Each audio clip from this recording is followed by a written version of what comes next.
everyone. In this video I'm going to complete my gated shifter build for my MR2 Spyder. In the first part, I designed the outer cover for the shifter and located where the plate needs to go. I will now build the base supporting structure for the shifter plate, design and get the plate laser cut, and install it. Let's get started. To hold the shifter plate in place, I need to make a supporting structure that will handle a lot of abuse and stay exactly where it is over time. I intend to make at least 2 metal legs that will support the plate. The bottom of the legs will be mounted to the plastic material that makes up the shifter structure and will follow its curvature. The top of the legs will be flattened to have the plate sit flush on top of them, and the plate will be held onto them with countersunk screws. I will reinforce the legs to handle the stress later if needed. I've decided to use these shelf support brackets as the material for the legs. I can easily cut away and bend the steel to follow the profile of the shifter structure, which makes it super convenient to get the majority of the structure ready and not have it interfere with any of the surrounding components. I had these supports lying around, but most sheet metal will do. You just need to make sure that the metal is not so soft that it won't handle the stresses, but not so hard that you can't bend it to shape. If this metal turns out to be too soft later, I can always just weld some supports onto it. I'm now using some cardstock to make a template of the legs, and I have a skeleton frame of the shifter plate installed, just to get a rough idea of where I need to mark the leg outlines. These are the refined support templates that I'll be using, with some extra material at the top that will be used for mounting the plate. After transferring the template, I cut the pieces out with an angle grinder and then bent the metal to shape using a hammer and vise. These fit well onto the shifter structure, so now I need to mount them. I'm going to use 3 bolts for each leg, and the top bolt will clamp down the support while the 2 bottom bolts will prevent any rotation.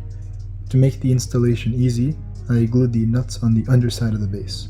Now that the legs are in place and clear the center console opening, I'll measure and mark down where I need to cut and bend the tips of the support so that I can mount the plate to them. Upon closer inspection, I've noticed that these supports can't handle high impulses from the shifter, and so I need to add in a support structure to keep the shifter from moving the plate around when shifting hard. So I cut out 2 more metal pieces and bolted them to the supports in an X pattern. This made the mounting tips of the structure more than strong enough, and to finalize the structure, I epoxied the metal onto the base to allow any gaps to be filled and spread out the load. Since the support ends are not perfectly flat and parallel, I'll add some epoxy to them to also fill in the gaps and spread the load. Now that the support structure is complete, I drilled out 2 holes to allow the shifter plate to be mounted in place. A test plate is installed so that I can begin making the template. With this in place, I need to map out the locations of the individual gear rest positions, and from there they will provide me with the positions of the gate forks. Placing the shifter in each gear, I'll glue down some wooden sticks in place so that I can get a very rough starting point. I then took this plate and scanned it with my printer and refined the drawing using paint software. I then transferred the drawing over to Fusion 360 and traced out the template. This was easily converted into a 3D object and then 3D printed for refinement. The plate is held in place well by the conical screws and is sturdy throughout. I was able to get into every gear but reverse. This is because of the raised edge on the shifter rod that I'll deal with later. A few of the gates had a millimeter or 2 of play. I then modified the template 2 more times before I added finishing touches such as a fillet to the corners of the gates and a round tip shape to the fork ends that will help guide the shifter into place. The final step for this plate is to make it out of metal.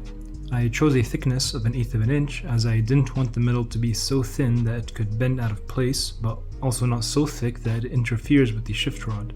Since I need a precision cut and I already have a 3D file in hand, I decided to use the cutting service Send Cut Send to create this piece for me out of 4130 chromoly.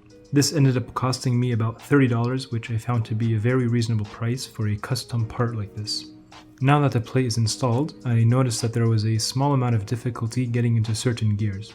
All I needed to do was send a small amount with a file and it's done. After driving around with the setup, I really like how everything feels and sounds. So to conclude this project, I'll 3D print a cover and install it for the sake of looks. Since this cover will constantly be exposed to UV rays and heat, I chose PETG filament as it should stand up to the task. The cover design is continued from part 1 of the series, and after printing it, I devised a method to attaching it firmly. The bottom portion will be held down with small screws that go into brass inserts that are on the piece, and the surrounding gaps will be filled in with body filler to smooth the mating surfaces. After fully installing the center console, I realized the outcome of an error I made earlier. I incorrectly measured the distance between the shifter plate relative to the center console, so the lip of the cover did not sit on top of the plate. So I filed down the plastic cover until it was flush, then some black gasket was added to fill the gaps and prevent any relative movement. And that's it for this project. Sure, it took a lot of effort, but I believe that paid off. If anyone would like to recreate this setup, check the description for my files. And here's some driving footage with the plate installed. Thanks for watching.